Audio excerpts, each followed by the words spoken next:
All right, who are you?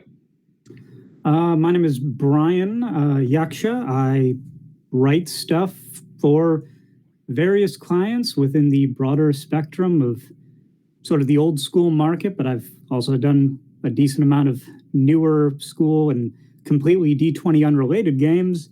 Uh, I'm generally the person who's writing weird, overly complicated, random procedural generation iterative generators.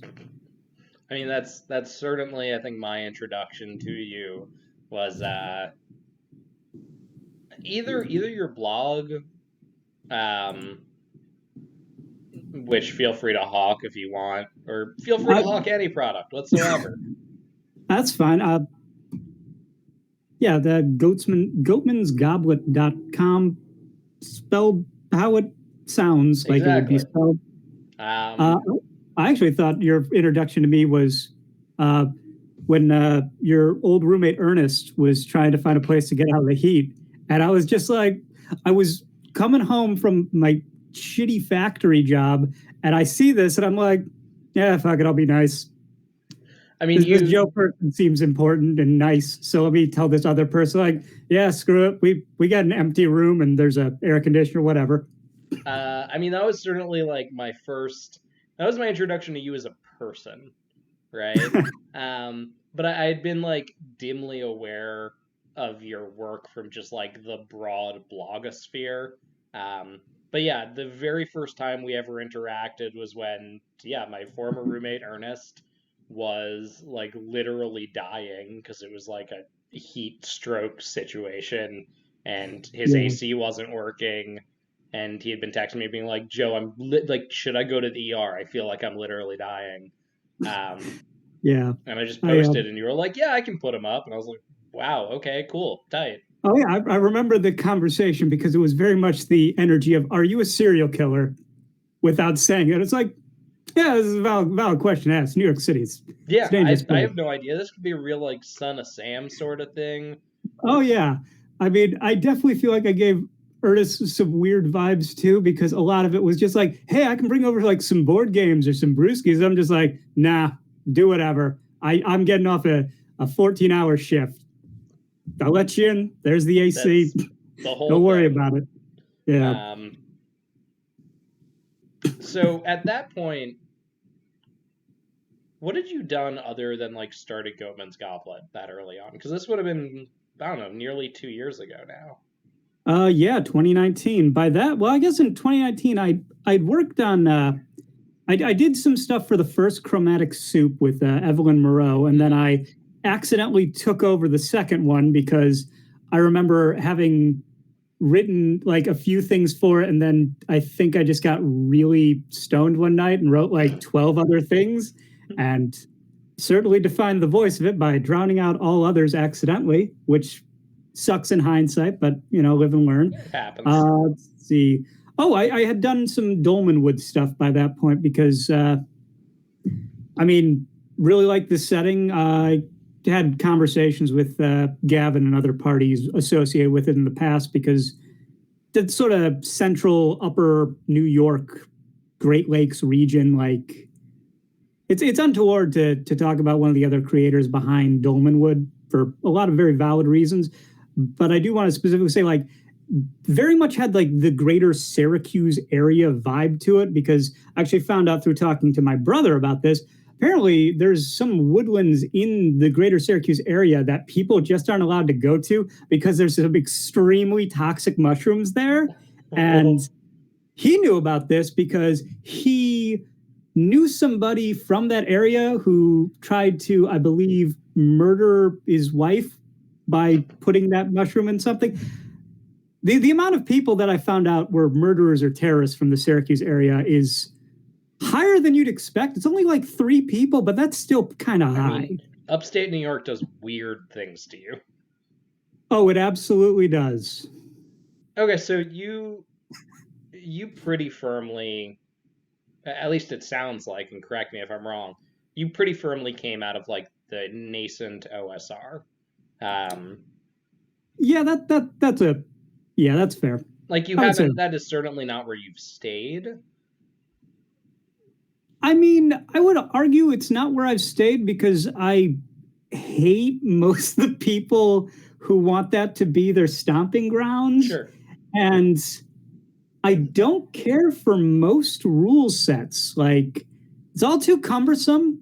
I'll find something that I like, and if it's like I don't want something that's very fly by night, flighty and easy. That it lacks a granularity. I need a very specific sweet spot, and pretty much nothing can do that without heavy kit bashing. And you can't heavily kit bash a lot of modern games, so or it takes more work than it's really worth. Oh yeah, and I'm already doing way too much work when I run a game anyway, so I'm not gonna add an extra 18 hours onto that. So given this kind of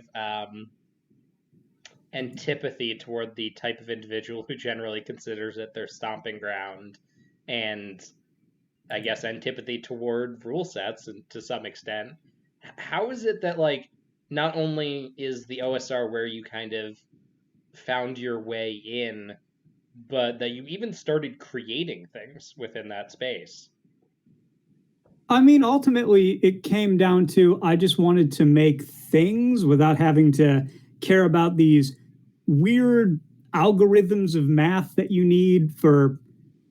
I mean, let me put it like this: I've gotten to do some stuff for Pathfinder 2e and such like that.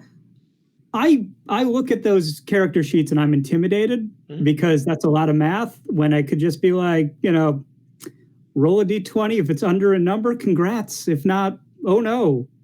And that's where I want, because I know my usual players and stuff, and a lot of them are not great with math anyway. So it's just like I don't want us to get caught up in character builds and things like that when it's just like I don't care that you've made this crazy gestalt gish.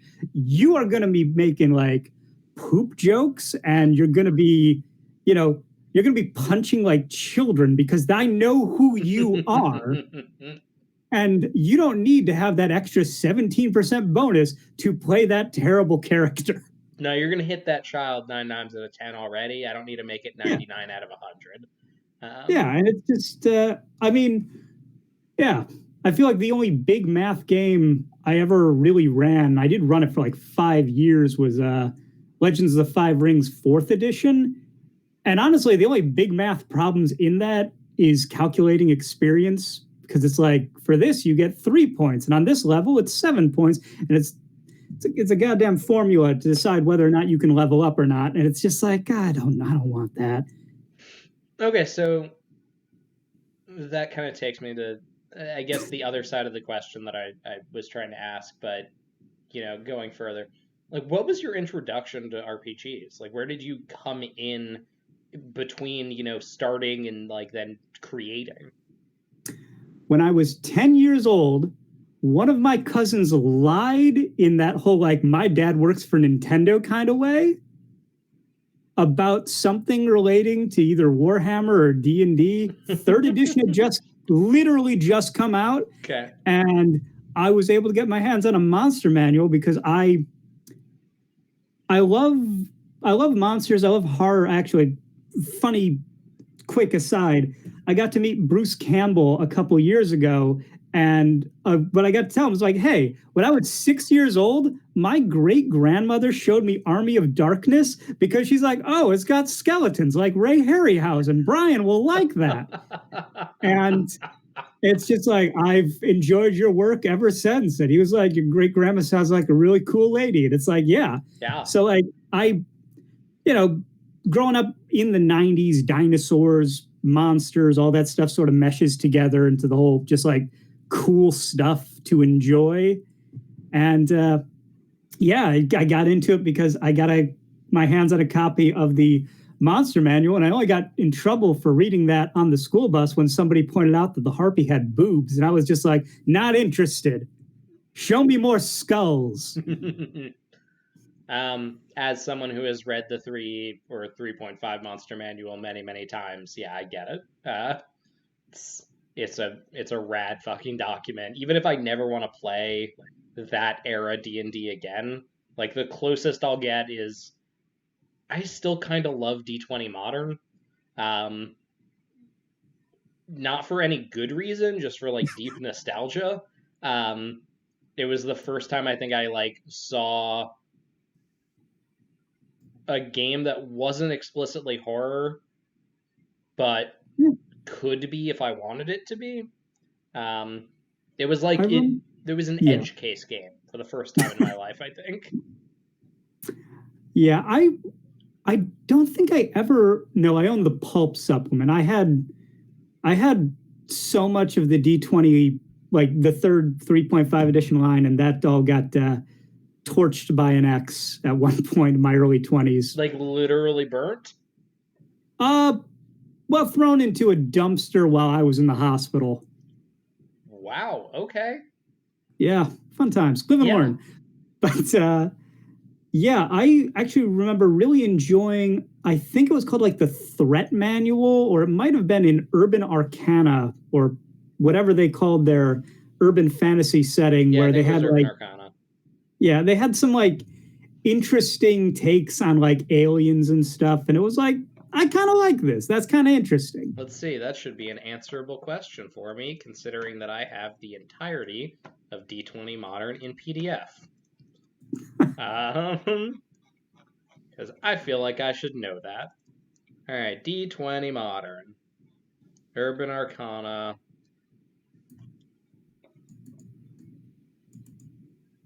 Huh. I might not have all of D20 Modern. Well, looks like I'm going to be going on a fact-finding mission after this. All right. Well, glad to give you homework. Thank you. That's most of my life. It's just people saying shit and not realizing they're giving me homework. Okay, so you get started in that's what, like early aughts, late 90s. That I'm 10 years old in the year 2000. Okay. Vastly misunderstanding what the hell armor class means, and a lot of my early design in that was using those big sketchbooks you'd buy from Borders. So I'm totally dating myself here, and trying to stat out like fighting game characters, like Soul Calibur characters, fighting game characters. I think it was Primal Rage with not the, I might be not the one with the dinosaurs, but I did play that. I actually had some of those action figures. I'm the one where it was like, I remember distinctly there was one character who was a stoner who could turn into a chameleon. I think that was Primal Rage. Okay. Yeah. And so just like trying to stat out those things for fights and drawing weird doodle maps and just, distracting myself from the entropy of everything else going on in my life. Yeah, but being a preteen. Yeah. So, I definitely took a lot of really crap jobs at that young age so I could feed my habit of buying, because they were putting out splat books like every other month. And it'd just be like, yeah, cool. Let me get Libris Mortis, where I'm going to see a flayed human skin sack, which is definitely going to give me more nightmares than anything else in the book, including a giant dead god baby. It was the weird skin sack that fucked with me. I had the misfortune of coming across Book of Vile Darkness when I was a kid. That's a rough one for a child to go through.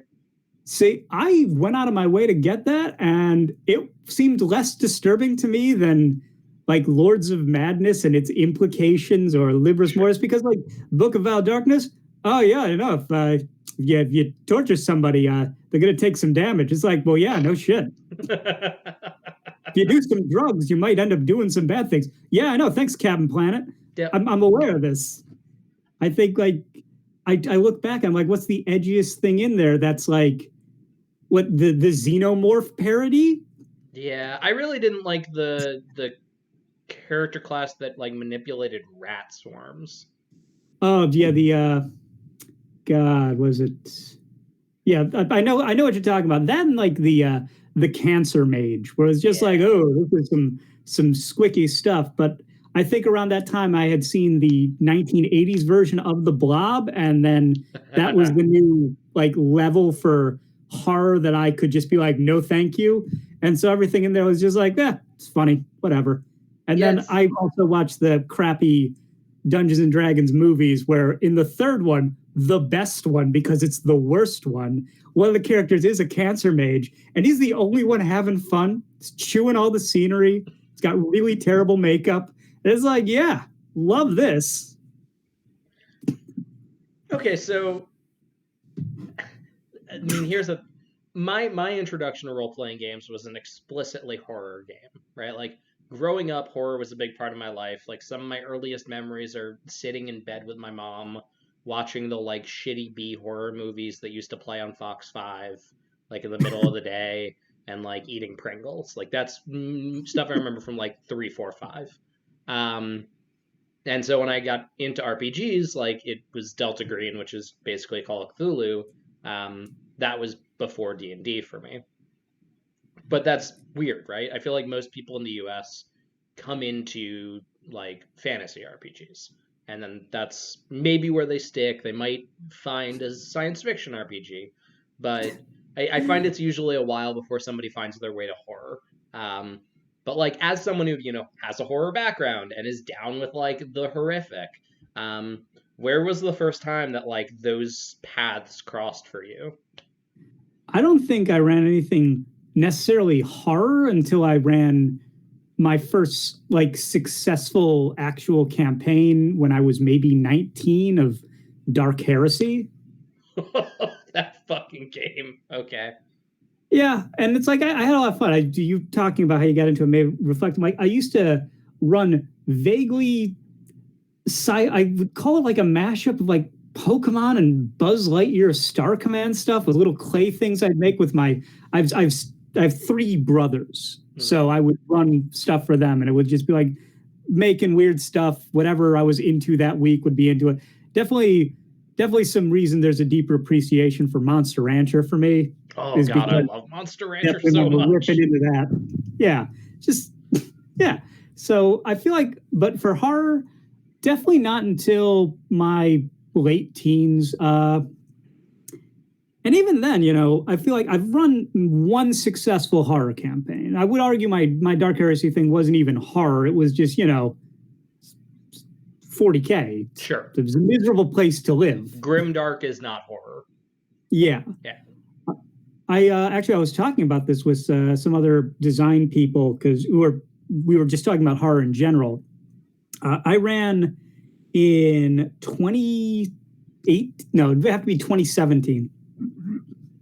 I ran a Reign of the Steel Chrysanthemum L5R 4E game, which is essentially the reign of Emperor Hitler, Pol Pot, Macbeth. Just literally the worst human being. And I preface, I'm like, hey, we're running a horror campaign. You're working directly for this person. Here are the 5 key atrocities he commits in his life. You will be witness to however many of these you choose to. And it was mostly a matter of, because what got us talking on this is like making horror accessible, because it's not like you're watching a horror movie, which is, different from watching that at home versus watching it in a theater. Sure. And it's like, you can't really scare the shit out of people you're sitting 5 feet away from and you just, were talking in a silly voice 2 minutes ago. Like with fictional things you're talking about, like you can do terrible things, but that's not horror. That's being a bad friend. So I immediately need to push back on this, right? And maybe it's just that I'm a big fucking pussy and a coward, but like campfire story shit still spooks me. Like if I watch like a medium spooky, I love horror, but like I'm the person who watches like a slightly too scary episode of something and has to go take a Xanax. So I feel like I've definitely been scared at a table, but that really might just be that I like get spooked easily. I mean, if I was I enjoy campfire stories and all that kind of stuff too, but that's sort of like you're getting in your own head. You're in an environment that's, you're outside the unknown. You're away from sure. You're vulnerable. I have a hard time feeling vulnerable when I'm sitting at a table with like, a roommate who walks around the house in their underwear, and like somebody who's definitely accidentally mistexted me something that was supposed to go to the person they're dating. And it's just like, I can't take you seriously enough, even if you were a threat. You're the parody pyramid head who's wearing just an apron. It's silly. But like, I guess I can understand it on some level, but I guess what I was trying to get to was the point was the horror that was that campaign was not you're going to witness a bunch of bad stuff. It was you're going to be complicit in a bunch of bad stuff, and you can stop at any time. But if you stop, you will be hunted, and you will not get the fulfillment of trying to attain the goals that you have spent your entire life trying to achieve. So how bad a person are you going to be to try and get what it is you want? And for like one of the characters, there's a content warning for miscarriages here. One of the big things in the reign of this particular emperor is his wife is terrified of producing an heir, and so she trips herself while pregnant. And as a result, because he's cautioned by his advisors, maybe don't, murder your wife for this. He's like, you're right. Must have been the servant's fault. Get every servant in the palace. I'm going to have every single one of them killed. And the party murdered several hundred innocent people. And one of them, having realized they just murdered someone that was nice to them, decided that he was going to make a beeline for the emperor, and the rest of the party knew exactly what was going to happen, so they had to kill him before he saved everyone from all of the horrors that were going to happen. And it was just like, yeah, that's a fucking moment, because you chose to do the right thing and immediately pay a terrible cost for it, and everyone around you is worse now for having proven their loyalty to this terrible person.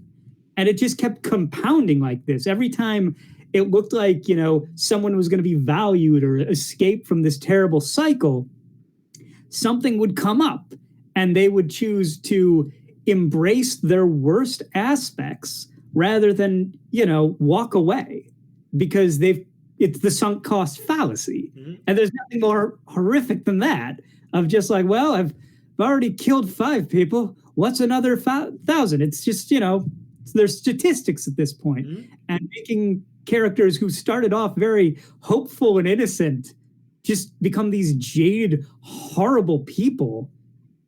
That's horror in practice for me anyway. Certainly. Okay, so I don't think I had intended to ask this, but I feel like it's a pretty natural segue. We're both like deep in the discourse, right? Like we're both extremely, to our own detriment, online people. It's inescapable. At some point you just get so sucked in that you die every day you join, and you die every day you don't. There is and has been a trend within the discourse, and I don't think this is localized to games, right? It has been something I've seen broadly within the media discourse, be it film or television, comics. And I don't think it has hit music, but for the same reason, I don't think it makes sense in music. But it's basically the idea that if a thing is represented, there is a moral responsibility for the thing it represents to be positive, or conversely, that any negative depiction must inherently be shamed. That the function of all media becomes at base level morality play. It's right. This is a nuanced topic. It is. But when we talk about something like that L5R campaign, or frankly, massive numbers of, I don't think inherently problematic or dangerous or harmful content that has been produced over the years, right? There is a lot of shit content that is actively harmful, and in some cases that is its intention.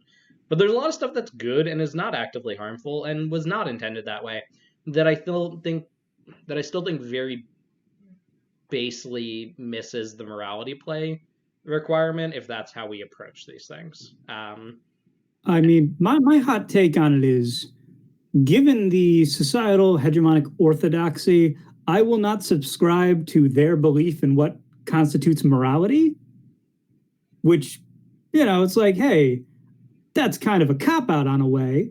But at the same time, it's like, look, if I'm going to spring something horrible in something, I'm going to make you aware that, like, hey, that's what this is. That's always been what this is.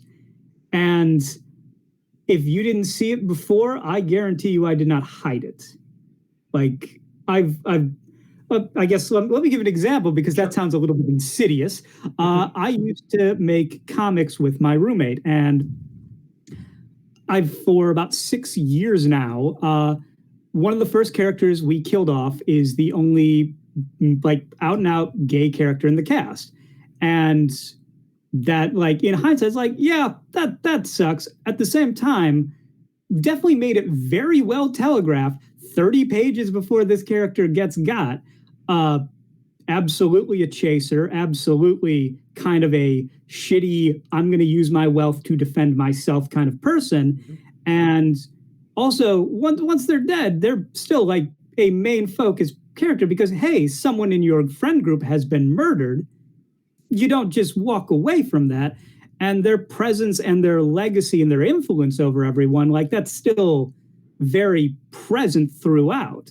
And some people are just like, we need to whitewash this history because it's shitty for us to, crap all over this guy now that he's dead. He may have done some bad things we're only finding out about now, but, like, he was there for us in the moment.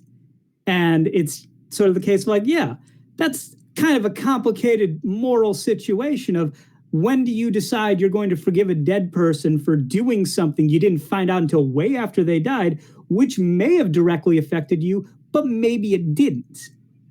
Sure. And it's just like, human beings are terribly, terribly nuanced, and nobody on this planet has gone through it without blood on their hands. And anyone who thinks they have, I am more terrified of than someone who's coming to me looking like they just walked out of a slaughterhouse. Because it's the matter of, well, okay, well then who is drowned in this blood for you to look so immaculate? So I guess, as well as the answer you gave, I'm wondering about the inversion, right? So in the example you gave, if I summarize and tell me if I'm doing this incorrectly, you're talking about something that might be an uncomfortable choice, an uncomfortable presentation, but given with sufficient context, with telegraphing so people are not caught unaware of it, that it makes sense within the confines of the story, it is fully explored, things like that, right? And I'd say for some people that fails the morality play test, right? They might just go, well, none of that matters. You still, killed one of the only characters you killed was gay, and not cool. But I would say there's the flip, right? What if, and I think this is often the case in dramatic media, and I think it certainly can be in games, what if something just makes sense narratively and you don't have to explore it for it to make sense narratively, right? It is the plot beat that naturally comes next. And like, well, that requires being able to trust your audience. Sure. And I guess the question there is, like, yeah, can we inherently trust our audience to, like, process these things in a mature manner?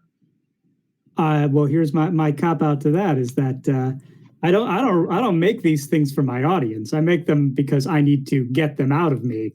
And if someone consumes them and finds joy in them or finds something to hate in them, it's, like, I haven't yet to write something that a person has come to me and been like, hey, this wasn't cool.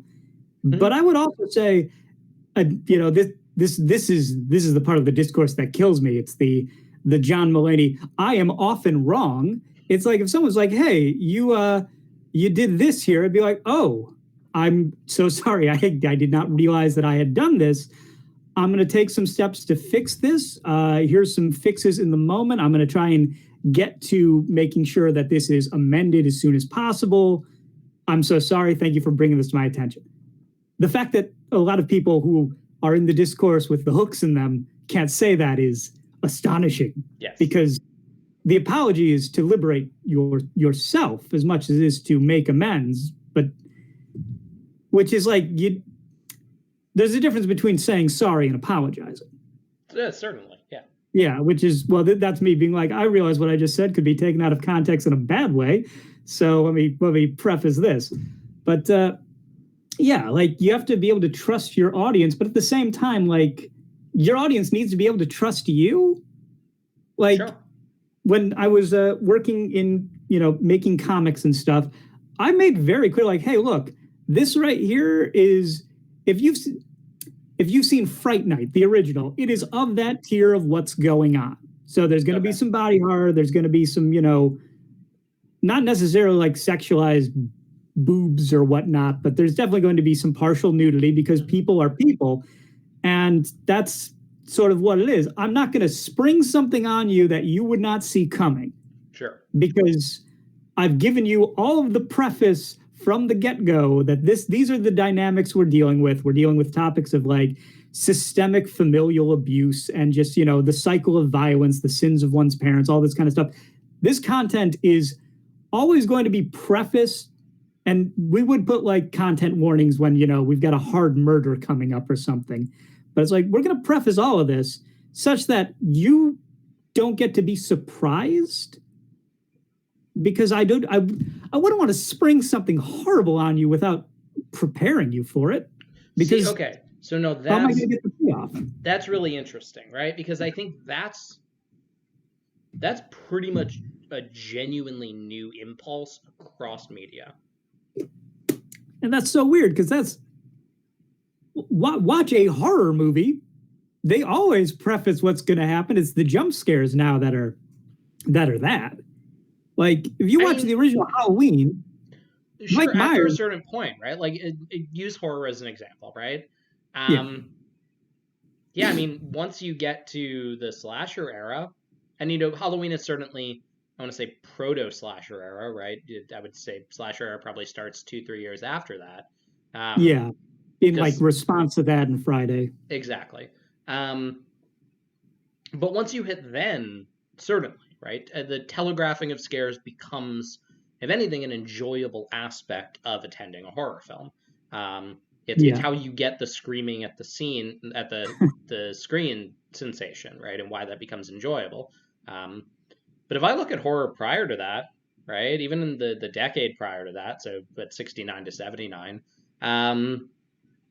it's vastly different, right? And I look at literary horror. I look at dramatic literature. I look at so many forms of media, and the idea of, like, let's call it non-purposeful foreshadowing, right? Like there is the foreshadowing that comes with like creating a motif within your work, or foreshadowing for impact.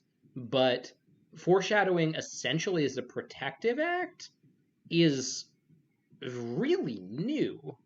But then I kind of want to cut you off right there, because one, if we're talking about like pre-slasher era, because we have to also definitely take into account that horror today is more akin to the 70s, beyond influences rather than, Dracula.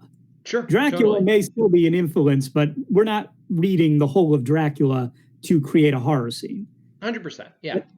So I feel like the whole conditioning or setting up a scare as a protective measure, that's been there since the start of these larger influences. And I would argue, like even in like some Vincent Price stuff before it, it's when the camera's like panning in, the music starting to crescendo. That doesn't generally end with the cat jumps out. That's usually the stinger of a horror beat is about to happen. And so once you're aware, like, hey, like it requires a bit of meta context, but you're being groomed for it as you're watching.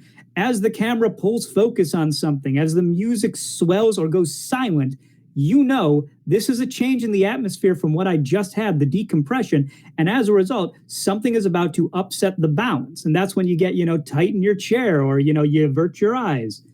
And I mean, maybe the intention is not as clearly to protect people, but it's very much the case of a warning klaxon as doing it intentionally to protect someone would be.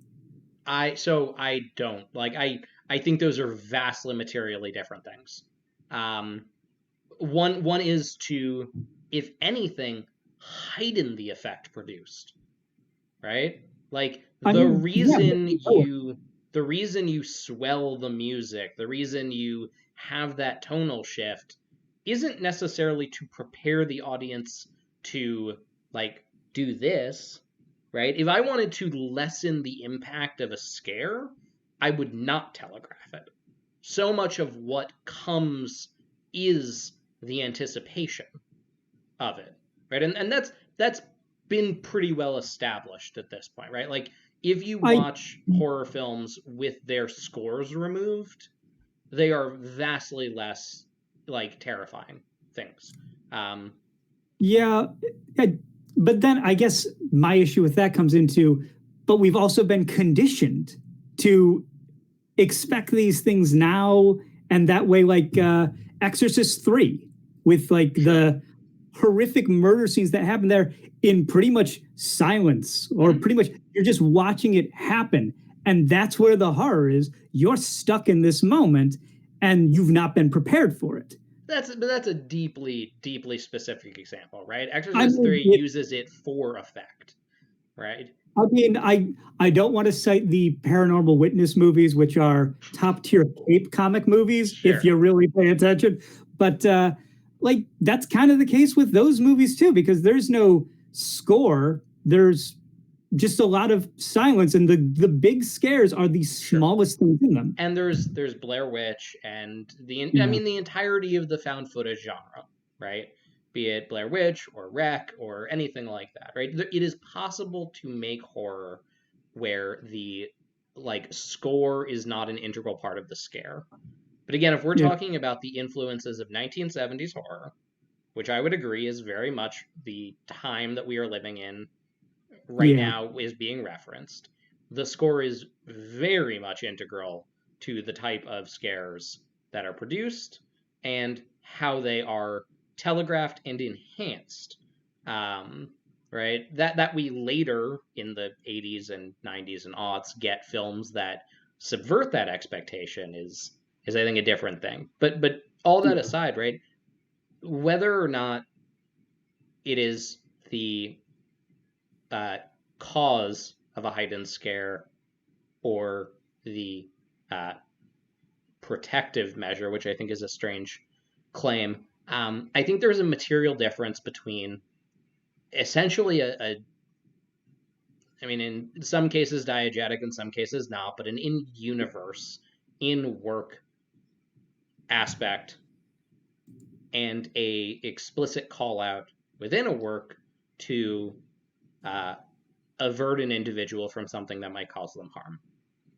And I think there is very little in the way of precedent in horror or frankly in media, period. Other than other than like the kind of stuff you get from the MPAA, right? Like the closest you really get is age ratings. That's I think the actual comparison. Yeah, I guess to try and explain where my mind is in this, because I've never played Dread, the Jenga game of horror, but I guess, and you know, you're very fair point in saying it's not so much a protective measure to build towards that suspense, but it's sort of like if you're playing Jenga horror, knowing that there's a chance this tower is going to tip over because of how it looks, because it's like, I don't know. It's a hard thing to try and explain, but I also consume way too many horror movies and I'm probably too caught up in the like bone structure of the meta versus, you know, like, is this going to scare me or is this going to just be loud and annoying or is this going to upset me because it's loud and annoying, which is almost the same thing, but I'm not happy in the end. It's, I don't know. It's we're all talking about this broader conjecture. I guess we were talking about the morality of it all at some point prior to this. The requisite that seems to be emerging of media functioning at a base level as morality play, right? That Yeah, the yeah, presentation of the potentially damaging must be not only telegraphed, but in its very presentation, condemnatory of the thing. yeah. I think because we're supposed to be talking about games, I guess. I think a good example of, let's say, something that I took very personal umbrage with was I think it was called One Child's Heart. Okay, yeah. The Kickstarter from year and a half ago ish. It feels longer than that, but that's life in the Yeah, new 20s, I guess. But yeah, because it was handling a darkness that was very close to things I've been through, sure. and in my opinion, handling it with all of the grace and tact of a couple of hams, like just not well at all. And I mean the framing device of it meant to be sort of moralizing, but at the same time also overtly saying you cannot change what has happened to this person in this. So it's like, so how am I supposed to view this as anything other than trauma tourism? And that's before we get into these trusted adults, including police officers and priests. Okay, so just to give some background of One Child's Heart, right? Yeah, It's a game that was I'm being kickstarted. unfair. Yeah. No. I mean, more just for like the historical record, right? Because this will get transcribed, and then somebody will read it and be like, "I've never heard of that." So One Child's Heart's a game. It got kickstarted. It's by several fairly influential designers in the indie space, and it is about, correct me if I'm wrong, a child who is a survivor of some form of traumatic abuse, I believe, or some traumatic event. Yeah, I Um, think event's probably the more charitable way to phrase it. yeah. And you are playing the role of various adults in this child's life. You are not playing the child, correct? You're not playing the child, and you're using some like some Aspergo Technologies Assassin's Creed device to revisit what has happened, Okay. which is where specifically like this isn't let's role play, the United Nations of we're going to try and figure out a way to help this kid out of it. It's very much we're going to bear witness to some really fucked up stuff, and we cannot save this child from it. And I wrote a I don't. I mean, I sort of wrote a parody of it in the aftermath, just in a rage fit at being like, this tourism of my very personal darkness that took me like a decade to crawl out of. And it's like, you want to do this? Cool. Guess what? You're playing the actual people in this kid's life. Kid's not present. You all need to find a way to ascribe blame to someone other than yourself. And the moral of this game is we really failed and fucked up. Because what else are you gaining out of this? I could see catharsis on some level if you could change something or there was a more hopeful message. But when it's part of the text that you can't, I don't know. That just seems like I can't find a way to reconcile it that makes me comfortable with it. But I also understand that apparently I'm one of only a few people who felt that way. Or maybe I just got yelled at by a lot of people who felt the other way about it. I mean, it was certainly a darling given the people involved with it. Yeah. And I don't hold any of this against anyone involved. Sure. It's just sort of in memory of this moment. It's sort of like when somebody makes a movie that's really for the time, like, wow, so representative and outstanding. And then a decade later, it's just like, oh no, they said this and did that. Okay, so I think One Child's Heart actually provides a really good summation of what I think I'm observing, which is I get the view, right? Yeah. I in my own life have experienced things that have taken me decades, literally, because I've been in therapy for 27 years now. Because I started when I was 3 because my parents are crazy. And there are things that I'm still not past from that. And I don't want to necessarily engage with media that trucks with my own personal trauma. But at the same time, and it gets really difficult when you look at something that's explicitly trauma tourism, right? Yeah. Which I don't necessarily know that One Child's Heart is, but many other things are. Yeah. This is all personal opinion as someone who, specifically at the period when it was coming out, this was me just like dropped out of law school because everything in law is corrupt. Can't use this criminology degree. Therapy costs too much. Let's process this damage. Looking at this, I will wholly admit to any audience, I have given it a very uncharitable reading for which I deserve to be rightfully judged if I have represented it poorly. No, I mean, but that's the thing, right? And I think that is in essence. I'm gonna say something that's super fucked up, and I'm totally expecting you to push back on it, but I'm committing it to the record because it's the thought I have. There are just too many fucking kids in the space. Because like young people? Yes. Because I think this is the natural way that children process the world. In very strong dichotomous reactions. I guess on some level, I understand what you're saying. I guess I don't know. Having been in the space for about I remember getting on G+ 10 years ago, and that's what got me into OSR stuff, like specifically through a bunch of like the queer and trans people in the OSR at that point, being like, yeah, no, hey, cool. I don't need to know big numbers. Awesome. Like, and then also having a comic that ran for over 1,000 pages and was primarily hosted on Tumblr. We never really saw any of this negative backlash reaction, but also I know people and I've dated people who were in those sort of similar situations where kind of all they got was the backlash. And maybe it's just because like I do not get attention for some reason that I've escaped people judging me for, stuff that I wrote that wasn't great. At which point you're like, I will openly apologize for it because with time, all things. But it's like, I never got that backlash. And I know a lot of people who have complained about that backlash to me. And my response to them, knowing their work, is like, well, have you tried out being an asshole?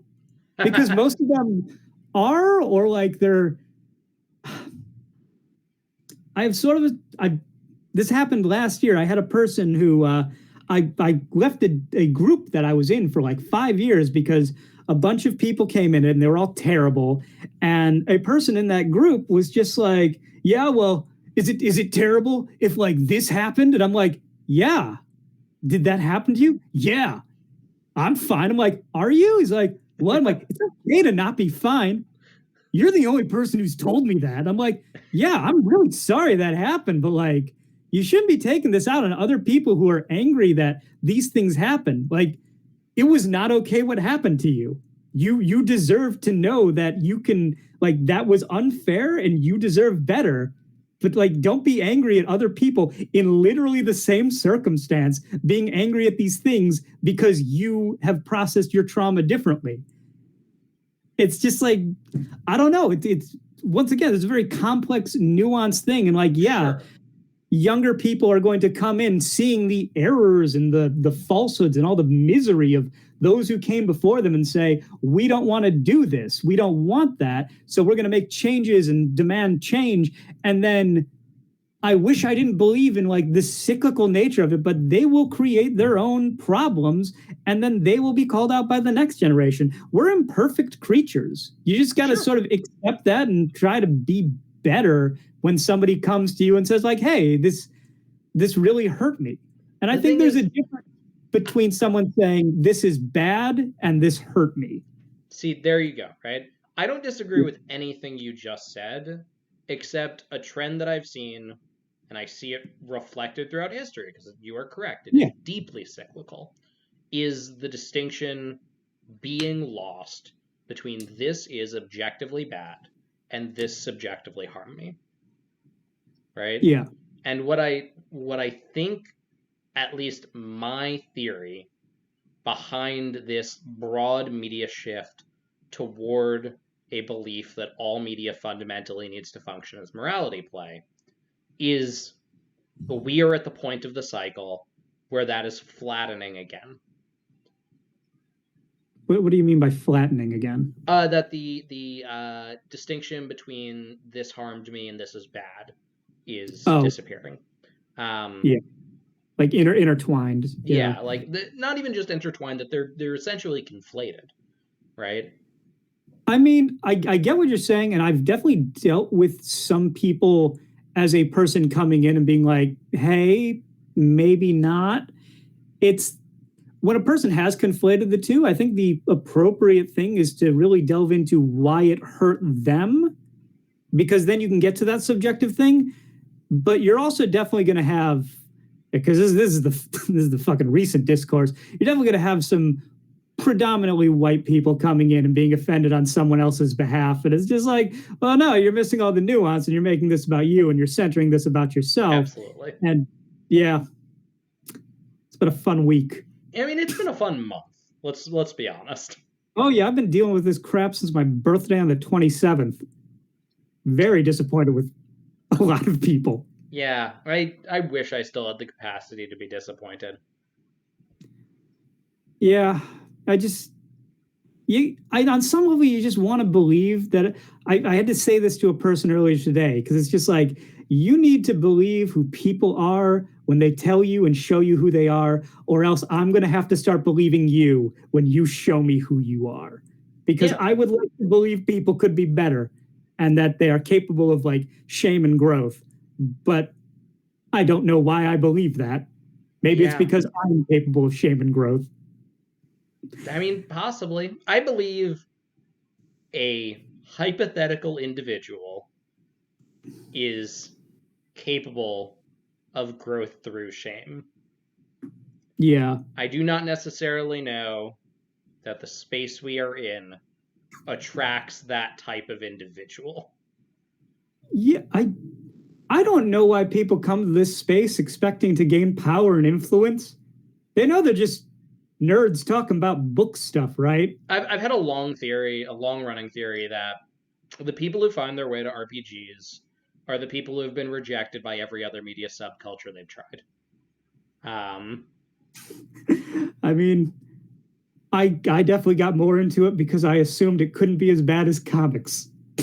Yeah, I mean, and that's a lot of it, right? Like, we're not even the not cool table at lunch. We're the ones they make eat outside. Yeah. And so I think when you get to that point, if you get any kind of positive feedback, you're immediately on a power trip.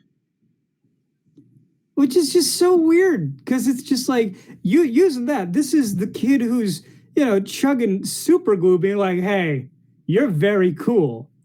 I'm not going to be like, yeah, I am. It's just like, oh, that, okay. Mm-hmm.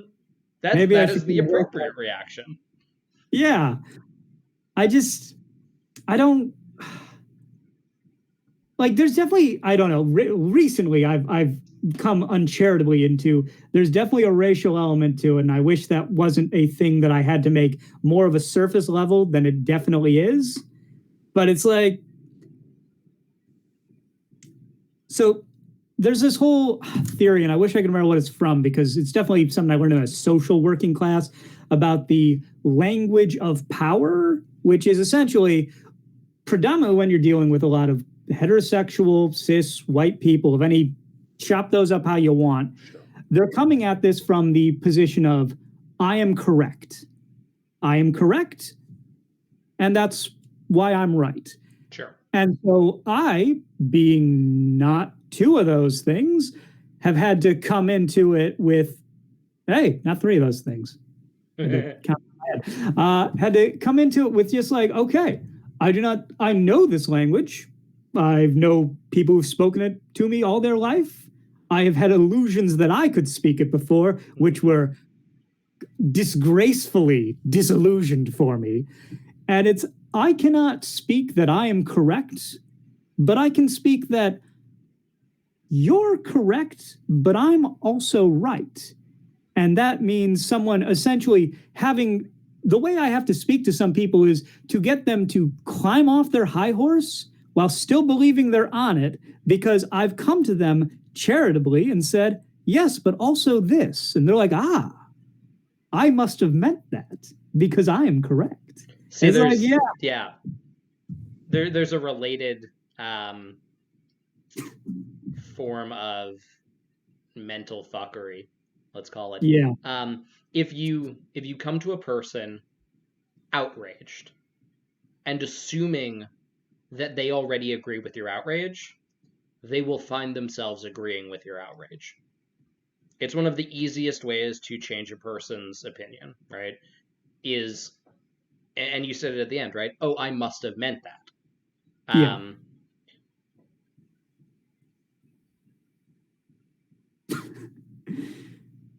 God, there's so much of the fucking discourse is just that. Yeah. And it pisses me off because I come to people in my outrage having been immolated, and it's almost always just like, oh, so let's get away from this fucker. They're on fire. And it's just like, don't you want to know who set me on fire? They might do it to you.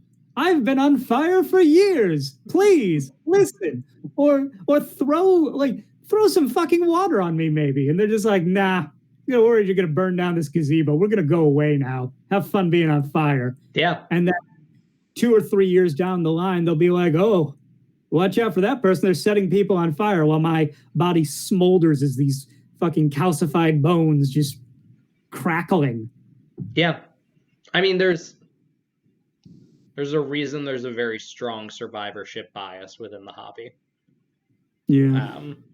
We've both been around long enough to see like several full generations of people come in and burn out. Yeah, God. Like most scenes, a generation of artists might be, closer to a generation of people. Maybe a little less. If a movement is kind of going quickly. I feel like a generation in games is like 2.5 years. Like if a person came out with something in the first Zine Quest, I call them an old head. They've made it to that point. Yeah.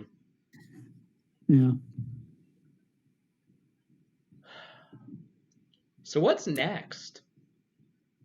Well, I actually have a book coming out next month on Kickstarter.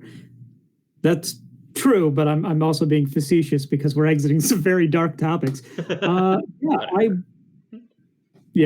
couple years ago, I was cat sitting for my brother David while he was on his honeymoon. Yeah. I also wrote another book that I wrote while I was cat sitting for him while he was somewhere else. And it's for the Melsonian Arts Council. I wrote a big book of just a shitload of magical school randomizers to make things weird and eclectic rather than pish posh and Britishish. And it was very fun. I got to I love doing fashion research for things because you can learn some really cool stuff. Like I have a book, but I don't want to get up and get it because you'll see how gross my room is.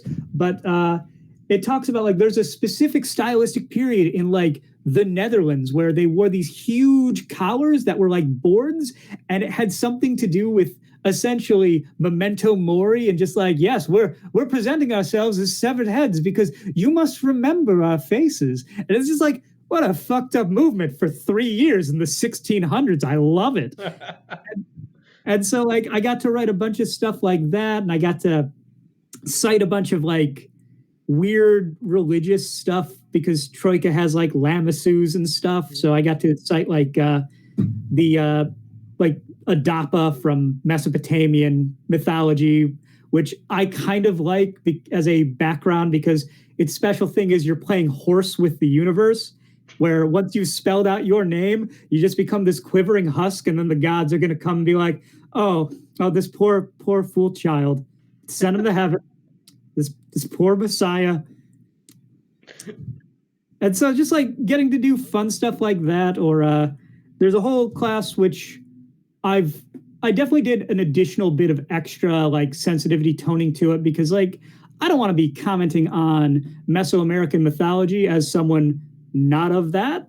But what is it? God, it's blanking on me the fact that I can't remember the name of this deity, but it's the deity of essentially the mythic underworld of that region. Mm-hmm. And I was like, okay, because there's some quasi-religious elements to Troika where it's sort of not necessarily poking fun, but like, let's extrapolate on this concept. It's like, yeah, you're a wizard and you're all about this. And if you die, if anyone in your party goes to the mythic underworld, you're a bureaucrat down there and you can just rejoin the party. Because I love the idea of celestial bureaucracies. So it's just like, yeah, that's also kind of a fun commentary on just existentialism, where it's like, well, yeah, no, I went to wizard school in life, got shot. Now I work a desk job. Hey, guys, I don't want to get shot again, but I guess I just work in the desk again. So here we are. Plus, there are so many ways you can point that, right? Like, that's a thing in DBZ. God, it is. I've watched that since I was a child. Yeah, right? Like, anytime people are like, celestial bureaucracy, you did that, and be like, nah, man, I took that from Dragon Ball Z. Yeah, I mean, like, even with the coding that gets from being from DBZ, it's like, no, this is a pretty common concept, because it's just people trying to add a hierarchy, which we subscribe to so many in our waking life, to make sense of just the dread of ceasing to be. Sure. And so, like, I mean, at the same time, orders of angels, like Key of Solomon is just all about the hierarchy of hell, right? Like, yeah. But it was a fun project with a lot of interesting stuff, mostly because I definitely was getting high and reading old Indian comic books that my brother collects because he finds them hilarious. And they're all super gory, because of course they are. And I love that. And so there's definitely some like weird, clearly ripped from me reading these Hindu comics that are just retelling the mythology. Like, because, why not? I love that stuff. Yeah. Yeah. And so that'll be a fun product, because it's got so much. I busted my hump making that one. And mostly because I just don't write whimsical things anymore. I used to be a happy person. And so I was like, yeah, let me write something whimsical and then make sure that it will not court any controversy that I cannot be the person who says the buck stops with me on. And, I'm hopeful that it will do well, because I'm almost out of grad school and I definitely need some money for a lot of reasons. But yeah, so like I got that. I guess for other what comes next stuff, I'm working on my thesis, which is all sort of tangentially Rake Hell related, which is a zine that I wrote in 3 days that got nominated for an ENnie and lost to 2 big, well-funded corporate things. So make of that what you want. I did not expect to win. I find it hilarious that I placed. Mm-hmm. That's more than enough for me, because I literally was working a crappy desk job and just writing that instead of filling in spreadsheets, because my boss didn't know computers. Yeah. But so I got that going on. When's the other what? When's Rake Hell 2? Oh, what a wonderful question. So Rake Hell 2 was supposed to be much, much smaller. Okay. It was originally just the addendum is what I called it. And then I kept adding stuff. And actually, let me correct that. Rake Hell 2 was originally a big city focused zine, which I kept adding stuff to. And then I was locked indoors for several months. And was like, I no longer wish to comment on city living. So let me write about the rural stuff that gives me joy. And then I kept adding stuff. And then someone pointed out I didn't have a name list. So I wrote like 400 fucking entries into different naming matrices. And then I commissioned my old comics partner to do like 300 tokens for it, which are great and definitely will only see the light of day when I eventually release this thing. Well after it's probably safe to go outside again. It's the horrible nature of I create imperfect machines, but I want people to get their money's worth. And I realize I say that having sold Raycal for $3, Raycal 2 will be at least 10. Yeah, it's that kind of terrible brain situation about this. But it's like I keep adding stuff to it, and then my thesis is a broader commentary on how you can extrapolate and expand things, and all of it is compatible and speaks to things not necessarily tonally congruent with this specific type of finding yourself hated and exiled, but does speak to being hated and exiled.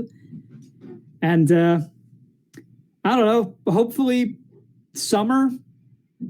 There you go. I mean, I have a feeling if you like went to Dan and were like, yo, you want to publish a compilation Raycal of 1 and 2 and all the stuff and just make it hard, Dan would probably just be like, yes, I do. Yes, that is the thing I want to do and will pay you for. Yeah, I had to write a thing for one of my thesis assignments about like prospective publishing. What are you going to look for? I'm like, I've been published by a ton of people. I got asked by Zach from Soul Muppet the other day, like, hey, Brian, can you pitch me a book so I can pay you to write a book? And I was just like, nah, sure, whatever. And I did that. Yeah. And so it's just like, I honestly, I would love to have like definitely my thesis, which is just a bunch more toolkits, because that's where I'm at. I'm utilitarian now, being factored into like a nice Smithsonian Arts Council hardback, because that's like very nice, versus going a Mixam route and whatever. But I mean, I feel like Dan would probably be down with that. Yeah, I honestly, it's been the issue of I just need some brain pills to get my brain back to proper functioning order, because I'm getting the vaccine tomorrow, assuming nothing goes wrong. And there's always that chance. That's my karma. And it's, as I told a bunch of people earlier this week about like, hey, when can you plan for this thing 2 weeks from now? I'm like, please just let me get a needle in my arm so I don't have to worry about the current calamity of our times as much. Yeah. And then I will absolutely get back to you. But right now, my brain is just like sloshing out the side of my head because I'm too scared to go to my doctor. It's really the issue of I've been without proper medication for about 9 months straight. And as a result, it's been like really hard to channel my energy. Like Raycal 2 probably has 2 weeks of actual needed work on it to be where I want it to be. Mm-hmm. But God forbid I can get 2 weeks of solid working on something. I barely get 3 days out of a month on like things banging on all cylinders. Sure. But I do think it will be worth the wait, just because I did take a lot of insight into, like, I did so much research on West Marches. There's not a lot of good material on what makes a West March work. So I had to research video games. Wasn't it just like a couple blog posts by Ben Robbins? Yeah, and most of them do not provide much information. Yeah. And if you go to YouTube, it's mostly just people saying the exact same things for verbatim. And that's not fun. So I had to research freaking Skyrim. I had to read a bunch of people's Skyrim essays about like Radiant quest design. And I'm like, yeah, no, that's not hard to do correctly. Let me break my back writing a like 700 plus line of code thing to create Radiant quests for these 13 different groups of people who ask for things from these specific treasure lists, who each have an individual reason for why they want something like that. So that way it's D6 times D13 times 3D30 times D6 times D6 for your output of iterative generation of a single freaking string. You're just gonna wind up making Dwarf Fortress. Yeah. I mean, I like Simon Swerwer's soundtrack for Dwarf Fortress, so yeah, I wouldn't be disappointed with that. Honestly, I've said to some people, like, this is my proof of concept for please hire me to work for your indie roguelike so I can maybe have a salary or more money than the 12 grand a year I've lived on for the last decade. Yeah. Sure. But yeah, it's I think it'll be worth the wait. And if it isn't, it will be exceptionally cheap. So I mean, if I don't Melsonian's producing it, I'll buy it. That's where it basically comes down. well, now I gotta talk to Dan and send him a letter and be polite, and I'm just a lot of stuff I gotta do after I get that vaccine now. Just DM starting, hey fucko. That's how that's anytime I need to reach out to Dan, that's how I start it. Yeah. You know what? I'll definitely add that to the list of things I need to do. Actually, talking to Dan, I started putting together, I'm working on the sensitivity guide for Troika. Oh, nice. And, oh, that was a lot of research. And I think I found the interesting novelty utility matrix to make it work. Okay. And be something that other people will want rather than just, hey, X cards and script changes. And it's like, no, you fool. You see, that doesn't fix the social dynamic. If you have to stop a game, there's a chance that a person who is already uncomfortable is not comfortable stopping a game and having the social judgments of needing this to be stopped. Ergo, to create something that essentially for everything in there, like let's say take a spider. You can boil a spider down into these utilities that it performs as a spider, symbolically, mechanically. Here are ways to change and substitute each one of these things to make something that is not a spider, which will not trigger an arachnophobiac. And ergo, if you have that, and for some reason the safety sheet that should be common practice was not filled out before the game started, and this comes up, you could say, hey, can you change this to one of the other readily listed things that you can access on this page? And in doing so, the GM no longer has any excuse to be an asshole. Because that's what it'll come down to. It won't be, why didn't you tell me you were uncomfortable? It'll be like, hey, GM, why'd you consider to be an asshole when there was all this stuff you could have done instead that was freely available for you to do? Yeah. And I think that's an important dynamic shift to have because it's putting a lot on the player in general, but this at least gives them a degree more power. Sure. It was a lot of research to try and figure out that, which sounds very obvious, but it's also boiling down so many things to raw symbols and mechanics, and that's tedious. Yeah, I'm like, that doesn't sound simple. I don't know who would think that sounds simple. That's like a deep and involved exercise to do that, repetitious. Yeah. Yeah. But then again, that seems to be your shit. Yeah, that's a fair assessment. Deep and involved and repetitious. Hit up Brad. Yeah. So yeah, that's what comes next. I think.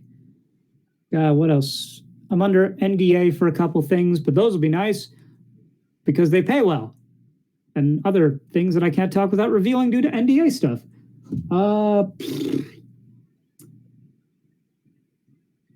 Oh yeah, I'm gonna be working on the on Cyborg during the summer, so that'll be fun. Science fiction workbook follow-up. Yeah, the cyberpunk one. Cyberpunk, yeah. Yeah, so that'll be fun because I got cyberpunk thoughts because we live in hell. Good time to have thoughts. Yeah, it is. All right. Well, we've been on for 75 minutes, which is a solid length. I think it was a good talk, if a little intense at certain points, but I expected that going in. Yeah. Well, I mean, we talked about horror unrelated to broader usage. Yeah. I don't know. You have anything else that you want to drop on people before before we say peace? Nah, I don't think so. Trying to think if I do. Yeah, no. Oh, I'm gonna show a book. This is on. Well, it's not mirrored wrongly. It's on Exalted Funeral now. I think I got royalties from it. Yeah. Or something. I'll yell at Jared about that. It's also on Spearwitch, right? Yes, because I literally was just like, hey, Jared, you want to do distribution? Because I don't want to deal with this. I need to order a copy in my next lot because I have the PDF and I was like, oh, this fucking slaps. This is great. Oh, thank you. I wrote that while cat sitting for Flora, who has departed us now. But that was one of the 2 projects I wrote at my brother's apartment in Queens. Oh. The other being the thing that's going to Kickstarter. All right. Yeah, that's it. Well, if you like cats and jazz. I would say if you like cats or a sort of scathing take on what Americana means, mostly in terms of like toxic infatuation with nostalgia to the point that you'll actively hurt the things that you claim to love, that's what Catlands is. If you've ever wanted a dark and gritty reboot of Top Cat, there you go. Yeah. Zack Snyder presents Top Cat. Oh, God. You know what? That's fair. I feel for Zack Snyder as a person. I don't, but that's nice of you. Well, I mean, the whole personal tragedy aspect to what happened in his life regarding Justice League and the people piling on and being celebratory of it is just like, nah, I mean, this person, they wouldn't piss on me if I was on fire, pick me up if I was bleeding, but I can accept a human dignity situation in this tragedy of just a person. That's fair. Yeah. I need more of a heart. What a fucking rainbows and sunshines and lollipops into this talk. Everybody go fuck yourselves. Welcome to the interview. See ya. All right. Well, Brian, pleasure as always, dude. Yeah, nice talking to you.